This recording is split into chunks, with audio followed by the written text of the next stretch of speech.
আমাদের সঙ্গে অতিথি হিসেবে আছেন চিকিৎসক ও মিডিয়া ব্যক্তিত্ব ডক্টর আব্দুল নূর তুষার। তুষার ভাই, আপনাকে আমাদের অনুষ্ঠানে স্বাগত জানাচ্ছি। ধন্যবাদ। তুষার ভাই, একটা আসলে শোক সংবাদ দিয়ে শুরু করি যে গতকালকে তোফায়েল আহমেদ মারা গেলেন। তো এই মৃত্যু নিয়ে আমরা অনেক নাটক দেখলাম। নাটক এ ধরনের, ওনার জানাজা হলো ধানমন্ডিতে তাকওয়া মসজিদে, এবং সেখানে দেখলাম নামাজের পর হঠাৎ করে কয়েকজন জয় বাংলা স্লোগান দিল, এবং এটাকে কেন্দ্র করে পুলিশ সেখান থেকে 7 জনকে গ্রেফতার করলো।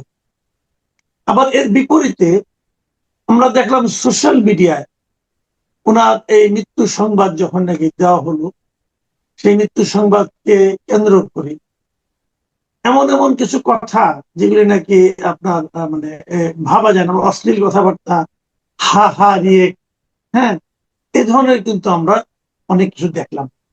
এবং সেই রিয়েকশন গুলো এত, মানে আমার কাছে এতটাই অস্বাভাবিক মনে হলো। যেমন একজন লিখেছেন যে খুনি তোফায়েল মারা গেছে, আরেকজন লিখেছেন আল্লাহ যেন এই শয়তানের প্রাপ্য বুঝিয়ে দেন, আরেকজন লিখেছেন আলহামদুলিল্লাহ জয় বাংলা বলে মাটির তলে পুঁততে ফেলা হোক, এরা সারা জীবন ইসলাম বিদ্বেষী ছিল। এই ধরনের কথাবার্তাও কিন্তু হচ্ছে। আমার বক্তব্যটা হলো, আমার যে প্রশ্নটা আপনার কাছে আমি করতে চাচ্ছি সেটা হলো, এই যে একজন মানুষের মৃত্যুকে কেন্দ্র করে এই যে মানে দুই ধরনের আচরণ আমরা দেখতে পাচ্ছি, আমাদের সমাজটা আসলে কোন দিকে যাচ্ছে? আমাদের সমাজ আসলে কোন দিকে যাচ্ছে না। আমাদের সমাজ একটি গভীর কুয়ার মধ্যে পতিত হয়েছে, এবং এই কুয়ার মধ্যে পতিত সমাজের একটা বিরাট অংশ কুয়াকেই পৃথিবী ভাবতে শুরু করেছে। তোফায়েল আহমেদ সাহেবের মৃত্যুতে আমি গভীর শোক প্রকাশ করি। আমি ব্যক্তিগতভাবে তাকে চিনতাম, তিনিও আমাকে চিনতেন, অত্যন্ত স্নেহ করেছেন। এবং তার স্নেহ আসলে রাজনীতিবিদের স্নেহ একরকমের হয়, তারা প্রায় সকলকে স্নেহ করার একটা অভিনয় করেন। তোফায়েল আহমেদের স্নেহ আসলে আসল স্নেহ ছিল। এটা আমি টের পেতাম কেন, আমি যখন শুভেচ্ছা অনুষ্ঠান করতাম, ওনার স্ত্রী নিয়মিত আমার কাছ থেকে শুভেচ্ছা অনুষ্ঠানের কার্ড চেয়ে পাঠাতেন, কিন্তু কোনোদিন তোফায়েল আহমেদ সাহেব একটা অতিরিক্ত কার্ড পাঠান নাই অথবা নির্দেশ দেন নাই। ওনার স্ত্রী এমন ভাবে ফোন করতেন যে আমি হচ্ছি তোমার তোফায়েল ভাইয়ের বউ, আমার তো নাতি নাতনি আছে, এরা সব আমার কাছে শুভেচ্ছা দেখার কার্ড চায়। এখন মন্ত্রীর বউ, আমি যদি একটা কার্ড দিতে না পারি, বলো কেমন একটা অবস্থা, তুমি কি আমাকে কয়েকটা কার্ড দিতে পারো, মানে এরকম বিনয় করে কথা বলতে। এবং একবার আমি বলেই ফেললাম ওনাকে যে এরকম আমাকে তো আপনার বাসা থেকে কার্ড চেয়ে পাঠায়, তা আপনি তো চাইলে আমি আপনাকে 50টা কার্ডও দিতে পারি। উনি বলেছেন যে না, এটা কখনো করবে না, এবং চাইলেও তুমি আমাকে জানাবে, কারণ অনুষ্ঠানটা তো সবার, এখানে শুধু আমার আত্মীয় স্বজনকে অনুষ্ঠান দেখবে, এটা হওয়া উচিত না। তো আমি তখন বুঝলাম যে উনি মন্ত্রী বলে যে একটা অতিরিক্ত ক্ষমতা প্রদর্শন করা, যথেষ্ট ক্ষমতাবান ছিলেন, বাণিজ্য মন্ত্রী ছিলেন খুব সম্ভবত, কিন্তু তিনি এই ক্ষমতাটা প্রদর্শন করেন নাই। একবার আমি নিজে গিয়ে হাজির হলাম, কারণ উনি তো মন্ত্রী, গিয়ে হাজির হলাম কার্ড নিয়ে। ওনার বাসায় আমাকে যে আপ্যায়ন করা হয়েছিল, অতি সাধারণ আপ্যায়ন, তাতে আমি বুঝলাম যে আসলে এমন নয় যে আমরা যেরকম ভাবি যে মন্ত্রীরা কোটি কোটি টাকার মালিক। তবে তোফায়েল আহমেদ সাহেব যথেষ্ট সচ্ছল ছিলেন, তিনি ব্যবসা করতেন, এবং তার আয়ের উৎস, নির্দিষ্ট আয়ের উৎস ছিল। ফলে তাকে নিয়ে যে আবল তাবল কথা বলা হচ্ছে, এটা অত্যন্ত খারাপ। প্রথমত তিনি যখন ছাত্র নেতা ছিলেন, তার এবং তার বন্ধুদের আপোষহীন ভূমিকার কারণে 69-এর গণ অভ্যুত্থান হয়েছিল। তিনি ডাকসুতে ছিলেন নেতৃত্বের পদে, এবং সেই সময় ডাকসুর যে ছাত্র সংগ্রাম পরিষদ তৈরি করতে পেরেছিল সবাইকে সঙ্গে নিয়ে, এটা একটা বড় কারণ ছিলেন তোফায়েল আহমেদ। এবং তোফায়েল আহমেদ পরবর্তীতে আওয়ামী লীগের রাজনীতির প্রতি বিশ্বস্ত থেকেছেন, এবং যদি বলেন মোটা দাগে তার বিরুদ্ধে খুব বড় কোনো অভিযোগ কখনো শোনা যায় না। তো যেটা আমার কাছে দুঃখজনক মনে হয় সেটা হচ্ছে যে আমাদের ধর্মেও বলা আছে যে মৃত ব্যক্তির বদনাম না করতে, বা মৃত ব্যক্তিকে আমাদের যে পার্থিব যে হিংসা বিদ্বেষের ঊর্ধ্বে রাখার জন্য। অত্যন্ত দুর্ভাগ্যজনক যে একজন মানুষের মৃত্যুর পর তাকে আপনি শ্রদ্ধা না জানাতে পারেন, খুব ভালো কথা, আপনি সেটাও শ্রদ্ধার সঙ্গে বলতে পারেন যে আমি এই ব্যক্তিকে আসলে শ্রদ্ধা করি না, এবং এই জন্য আমি শ্রদ্ধা জানালাম না। কিন্তু অকথ্য ভাষায় তাকে আক্রমণ করা এখনো, কিংবা তার সম্পর্কে যা সত্য নয় সেটা বলা, এটা খুবই খারাপ। এবং এই কাজটি আজকে একজন লোক করেছেন, আমার এবং আপনার অতি প্রিয় শফিক। এই যে পেশার শফিক, তিনি ইংরেজিতে একটা স্ট্যাটাস দিয়েছেন, মিথ্যায় ভরপুর। ইংরেজিতে লিখলেই তো আর মিথ্যা সত্য হয়ে যায় না, অনেক মিথ্যায় ভরপুর। এই লোকটির আসলে ইতিহাস সম্পর্কে জ্ঞান অত্যন্ত কম।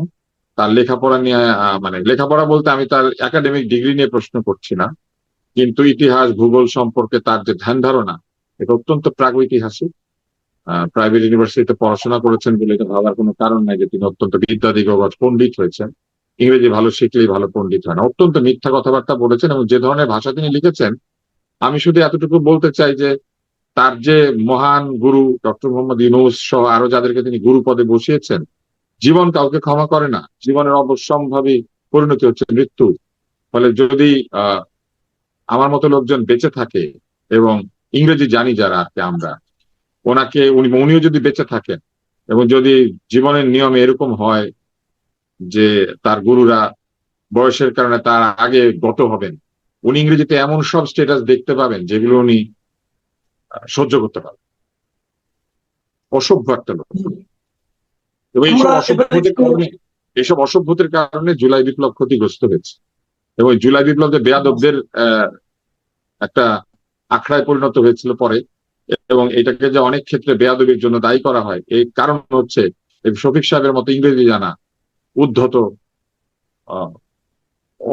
অসত্য তথ্য পরিবেশনকারী বেয়াদব শ্রেণীর লোকজন। জি, আমরা একটু প্রসঙ্গ চেঞ্জ করি। আপনি শুনেছেন যে আমরা প্রায় দেখেছি এর আগে যে বিভিন্ন বিষয়ে শিক্ষা নেওয়ার জন্য আমাদের দেশের বড় বড় কর্তা ব্যক্তিরা বিদেশে যান। সর্বশেষ যেটা হয়েছিল যে চট্টগ্রাম সিটি কর্পোরেশনের মেয়র শাহাদাত হোসেন সহ 5 জন কর্মকর্তা, নির্বাহী কর্মকর্তা, আরো এরকম উচ্চপদস্থ 5 জন কর্মকর্তা মশক নিধনের উদ্ভাবনী কার্যক্রম দেখার জন্য যুক্তরাষ্ট্রে যেতে চেয়েছিলেন, ফ্লোরিডায় যেতে চেয়েছিলেন, শিকাগো এবং ফ্লোরিডা।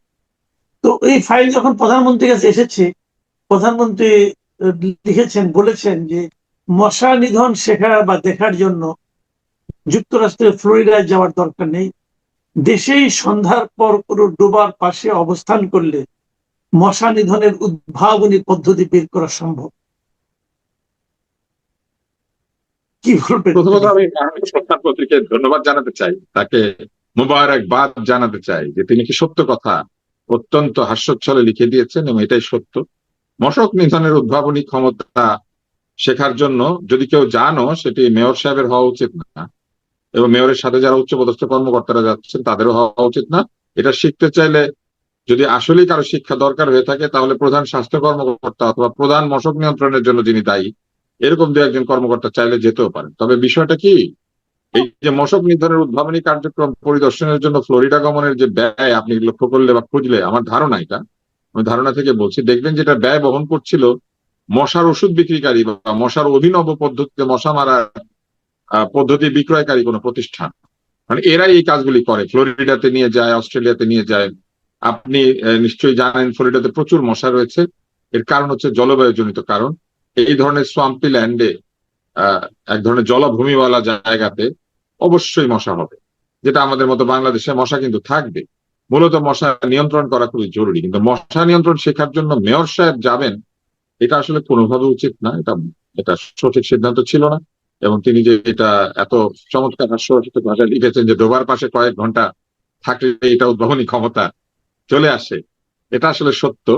আসলে এটা কোনো অংশেই মিথ্যা নয়, এটা একদমই ঠিক। উপদেশ কিন্তু আমার কাছে একটু ঝুঁকিপূর্ণ মনে হয়েছে। ডোবার পাশে কয়েক ঘন্টা থাকলে মানে মশার কামড়ে উনি আদৌ মানে শেষ পর্যন্ত টিকে থাকবেন কিনা। কিন্তু উনি একটা চমৎকার স্যাটায়ার করেছেন, একটা চমৎকার বিদ্রুপ করেছেন। উনি বোঝাতে চেয়েছেন যে দেশের মাটিতে বসেই আসলে এটা শেখা সম্ভব, এবং তিনি আসলে এটা এক ধরনের ভৎসনা করেছেন চমৎকার ভাষায়। আমার কাছে ভাষাটা পছন্দ হয়েছে।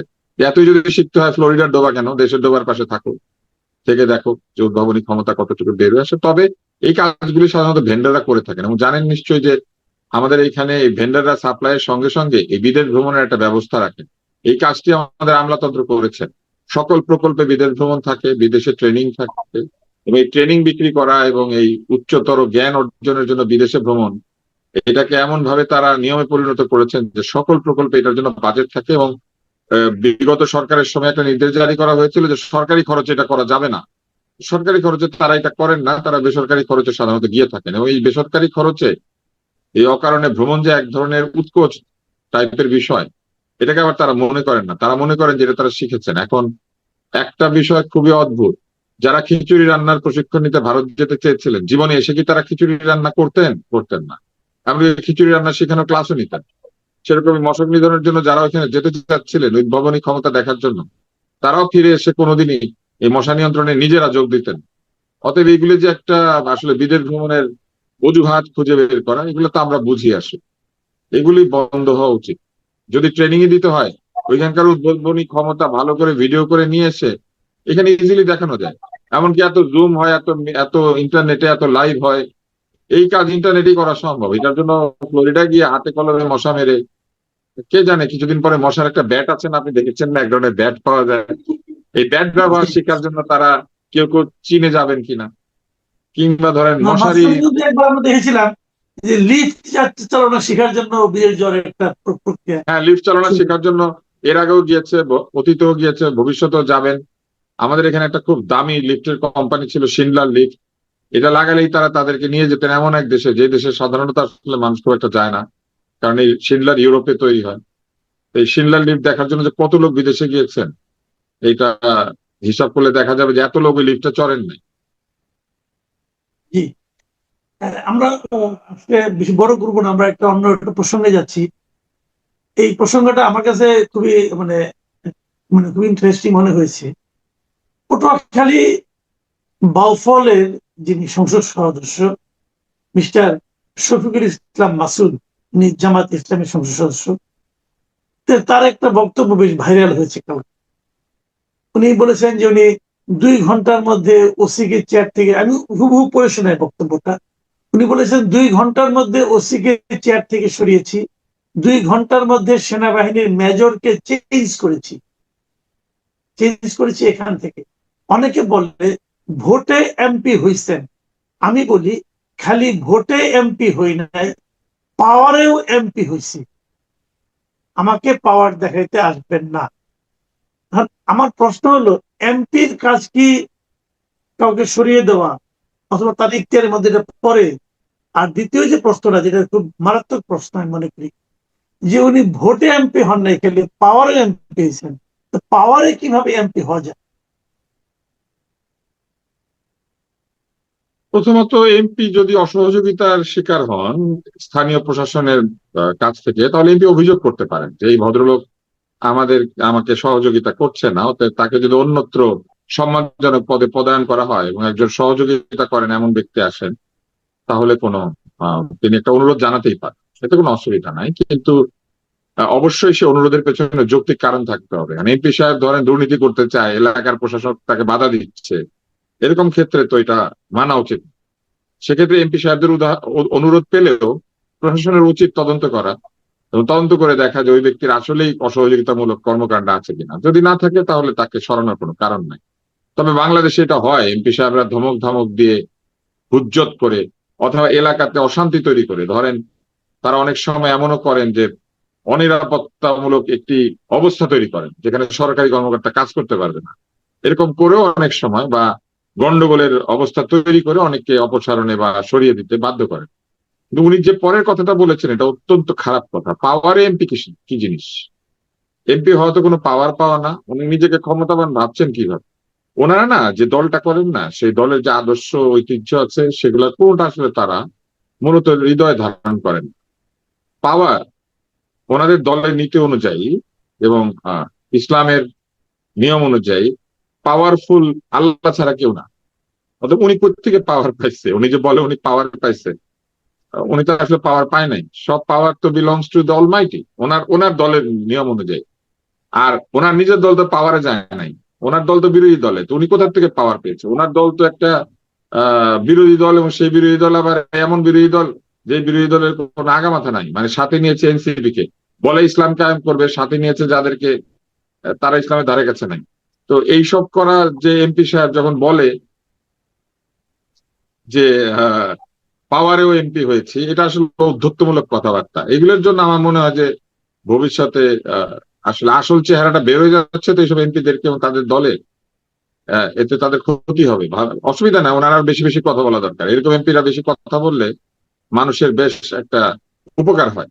হ্যাঁ, এটা মানে এটা ওই যে ফ্রুটিকা খাওয়ার মতো ব্যাপার আর কি। এরা যত বেশি কথা বলবে মানুষের উপকার হবে।